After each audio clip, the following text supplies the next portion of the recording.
Mesdames, Messieurs, bienvenue dans votre magazine d'entretien de 15 minutes Actu Soir. Nous revenons sur un sujet d'actualité qui a prévalu dans la matinée du samedi qui vient de s'écouler. Avec moi sur ce plateau, Igor Mouteb. Bonsoir. Bonsoir, M. Hugues. Je rappelle que vous êtes le secrétaire général de la Ligue des jeunes dynamiques notables Katangé. C'est cela? Oui, c'est effectivement cela. Vous êtes en train de réclamer la réhabilitation du Katanga en tant qu'État par l'Organisation des Nations Unies. Pouvons-nous dire à l'heure actuelle, vous êtes derrière ce qui s'est passé le samedi ici sur la vie pour le découpage du Katanga? Dire être derrière ou pas, ça je ne saurais pas le dire.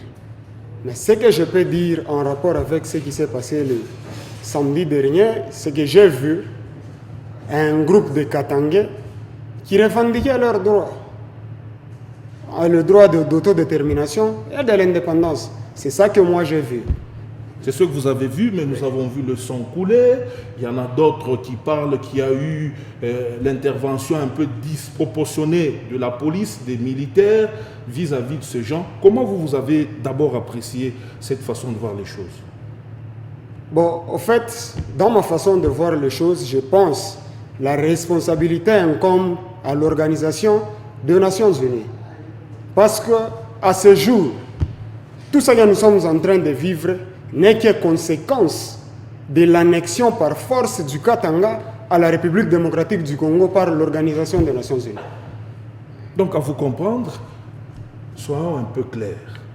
Vous voulez, vous, avec ce mouvement, faire du Katanga un pays à part entière. Comment cela? Parce que nous savons que c'est une province de la République démocratique du Congo. Vous allez passer par quel mécanisme pour faire du Katanga un État indépendant? Je sais que nous parcourons tous l'histoire. Si nous devons partir de la conférence de Berlin, oui, l'acte juridique par lequel les frontières de la RDC ont été délimitées, le Katanga n'en faisait pas partie. Parce qu'à la conférence de Berlin, il était question que chaque explorateur amène les signatures des territoires conquis en Afrique. Or, à cette époque, Moussiri n'était pas encore conquis par le roi Léopold II. Et aujourd'hui, la question que nous nous posons, c'est de savoir par quelle baguette magique le Katanga s'est retrouvé en République démocratique du Congo. Donc le Katanga était un pays, c'est cela? Effectivement, Moussiri c'était un roi souverain qui avait sa souveraineté. Généralement, quand l'ONU intervient, c'est pour garantir les droits des peuples. Mais ici, l'ONU avait intervenu pour supprimer le droit du peuple katangais. Et voilà les conséquences. C'est ce que je vous dirais aussi, nous sommes en train de compter des morts. Et tout ça, nous allons imputer ça à l'Organisation des Nations Unies. Et comment, expliquez-moi, vous citez l'Organisation des Nations Unies. Le Katanga n'est pas une nation. Pour aller réclamer vos droits à l'Organisation des Nations Unies, c'est absurde quand même. Vous conviendrez avec moi que l'ONU n'est pas une organisation des États-Unis. Mais l'ONU est une organisation des Nations Unies. Oui. Qui dit nation, dit peuple. Et en tant que peuple katangais, voilà pourquoi nous revendiquons ce droit-là auprès de l'Organisation des Nations Unies, avec qui d'ailleurs nous serons bientôt en procès, puisque nous sommes à la Cour internationale de justice à la Haye contre l'ONU, pour avoir annexé par force le Katanga à la République démocratique du Congo. Vous passerez par quel mécanisme? Vous êtes en République démocratique du Congo avec ce genre de propos. Ne vous attendez-vous pas à certaines poursuites d'insurrection et autres? Est-ce que vous êtes en train de procéder normalement avec vos démarches ou bien vous êtes dans ce mouvement d'euphorie utilisé par les politiques? Je ne vois pas en quoi est-ce que la réhabilitation du Katanga en tant qu'État indépendant par l'ONU concerne la République démocratique du Congo. Comment ça? Nous ne sommes pas dans ces débats-là. Nous sommes sur le plan international. C'est-à-dire la charte de l'ONU reconnaît à chaque peuple le droit à disposer de lui-même. Et ce que nous sommes en train de faire est conforme au droit international. Voilà pourquoi, en 2003, les Katangais avaient demandé à l'Organisation des Nations Unies d'organiser un référendum d'autodétermination par lequel les Katangais devraient se prononcer, chose qui n'a jamais été faite. Nous avons évolué jusqu'à arriver en 2009 et nous avons pris la décision d'aller à la Cour internationale de justice, qui est l'organe juridique principal des Nations Unies, de l'Organisation des Nations Unies. Et vous pensez que ça pourrait être faisable qu'on découpe le Katanga, que ce soit un pays entier? Ne sentons-nous pas du tribalisme dans votre démarche là? Cherchez à mettre de côté des communautés pour vous rester rien contre vous, Katangais. Je ne parle pas d'une communauté ici. Ici, je parle de la réhabilitation de l'État indépendant du Katanga par l'Organisation des Nations Unies. C'est-à-dire, dès lors qu'aujourd'hui, le Katanga est remis dans ses droits, nous aurons notre propre constitution. C'est-à-dire, les Katangais feront une constitution de manière souveraine. Et cette constitution tiendra compte, bien sûr, de réalités géographiques, démographiques, économiques, sociales et culturelles. Et donc, on n'a pas un problème contre une certaine communauté ou un problème contre la République démocratique du Congo. Non. Nous, notre débat est au niveau international avec l'Organisation des Nations Unies qui nous avait annexé par force. Donc, nous dire que nous avons un problème de tribalisme, je ne vois pas en quoi est-ce que cela vient faire dans une démarche pacifique et conforme au droit international. Réfléchissons un peu, qu'on ne se voile pas la face. Quelqu'un du Bandundu peut rester à l'aise ici au Katanga, quelqu'un de Kinshasa, mais Katangais, Kassaïen, ça ne passe pas. Qu'on ne se voile pas la face. Disons-nous la vérité. Une fois que le Katanga soit découpé comme vous le voulez, que deviendront les Kassaïens sur le sol katangais? Monsieur, vous me donnez envie de sourire. Pourquoi? Parce que aucune communauté au Katanga est spéciale plus que d'autres. Nous disons que toutes les communautés seront considérées au même titre. Vous savez, dans tout pays normal du monde, pour y avoir accès, il y a aussi un problème d'intégration. Parce que chaque pays a une constitution, chaque pays a des textes légaux. Mais une fois que vous vous conformez à ces textes-là, je ne vois pas en quoi est-ce que vous serez inquiété. Donc ici, je le répète encore une fois, aucune communauté aura un traitement spécial que d'autres. Toutes les communautés seront traitées conformément aux lois en vigueur. Bon, nous aimerions un peu savoir. Donc, pouvons-nous dire aujourd'hui que vous soutenez Gédéon dans le découpage du Katanga?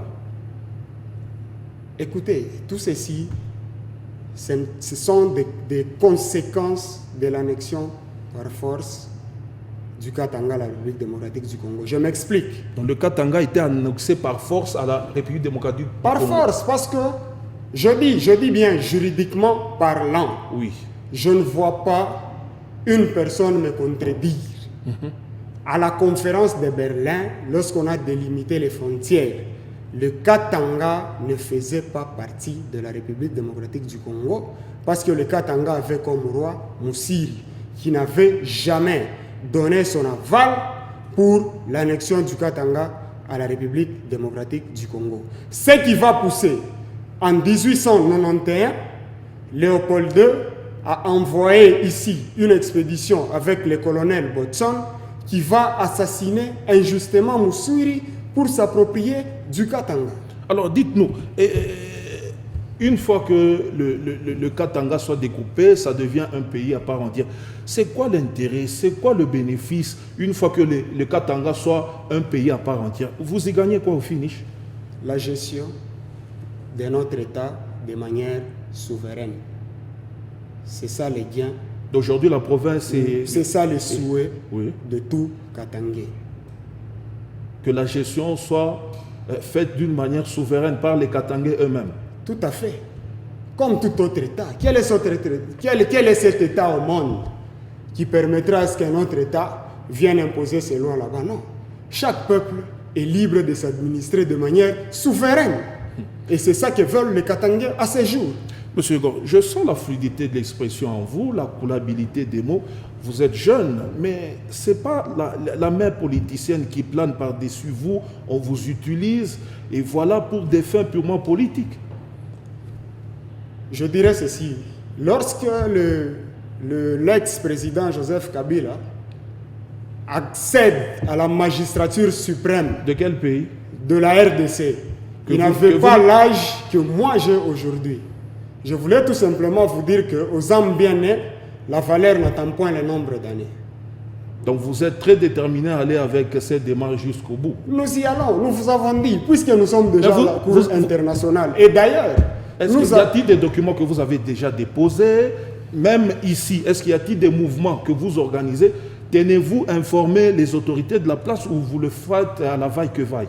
Nous vous avons dit que ce que nous faisons comme démarche n'a rien à voir avec la République démocratique du Congo. Oui. Nous sommes en droit international. Et chaque peuple qui se voit être confisqué ou chaque peuple qui se voit qui voit son droit être confisqué a le droit d'aller se plaindre au niveau international, comme je vous l'ai dit, parce que l'ONU ne signifie pas l'Organisation des États-Unis, mais l'ONU signifie l'Organisation des Nations Unies. Qui dit nation dit peuple. Voilà pourquoi les Katangais aujourd'hui sont en droit international. Ça ne concerne pas la République démocratique, donc votre démarche, c'est de votre structure jusqu'à l'ONU, c'est cela? Tout à fait. Et même, je profite par la même occasion, je dis à toutes les forces vives qui poursuivent l'idéal qui est la réhabilitation du Katanga en tant qu'État, de se joindre et de prêter oreille à ce qui va sortir de la Cour internationale de justice où nous sommes avec la majorité des Katangais à ce jour. Parce que prendre les armes au niveau de Lubumbashi, c'est pour se battre contre qui? Parce que nous disons que nous n'avons pas un problème avec la RDC, mais nous avons un problème contre l'Organisation des Nations Unies, j'y arrive. Et je ne vois pas pourquoi aujourd'hui nous prendrons les armes. Mais s'il arrive que la Cour internationale de justice se montre complaisante ou que l'ONU fasse abstraction des revendications et des tueries du peuple katangais, que nous continuons à vivre ensemble avec ceux-là que vous êtes en train de citer, nous nous mettrons et nous prendrons les responsabilités, ce qui est tout à fait normal. Vous prendrez les responsabilités de tuer les gens? Je parle de responsabilités. Prendre des responsabilités, c'est-à-dire avoir des engagements qui nous permettront d'avoir ou d'obtenir ce que nous recherchons. Même par force cette fois-là? Écoutez, par force, je pense que nul n'est au-dessus de la loi. Bien. Nous allons peut-être une autre question. Une fois que le Katanga est découpé, jusque-là c'est encore une initiative, je peux dire un rêve qui pourra être une réalité. Une fois le Katanga découpé, vous allez rester entre Katangais. Pensez-vous que des problèmes, il n'y en aura pas entre vous quant à la manière de gérer? N'y aura-t-il pas les Lubakats d'un côté, les Sangafon d'un autre côté? Parce que nous savons aujourd'hui qu'on parle du Katanga utile et du Katanga inutile. Le Katanga utile, c'est les lois là-bas. Le Katanga inutile, on nous parle de Kamina et autres. Ce problème-là ne va pas perdurer en restant vous-même là entre Katangais. D'abord, en parlant du Katanga utile et du Katanga inutile, c'est vous qui le dites. Non, c'est une question. Moi, je ne l'ai jamais dit. Oui. Mais tout ce que je peux vous dire, c'est que nous ne sommes pas encore à ce stade. Aujourd'hui, l'idéal est de recouvrer l'indépendance qui nous avait été confisquée de force. Comme dans chaque communauté, quelle est cette communauté au monde qui n'a pas de problème en son sein? Mais aujourd'hui, là n'est pas encore le débat. Aujourd'hui, l'idéal, c'est la réhabilitation du Katanga en tant qu'État.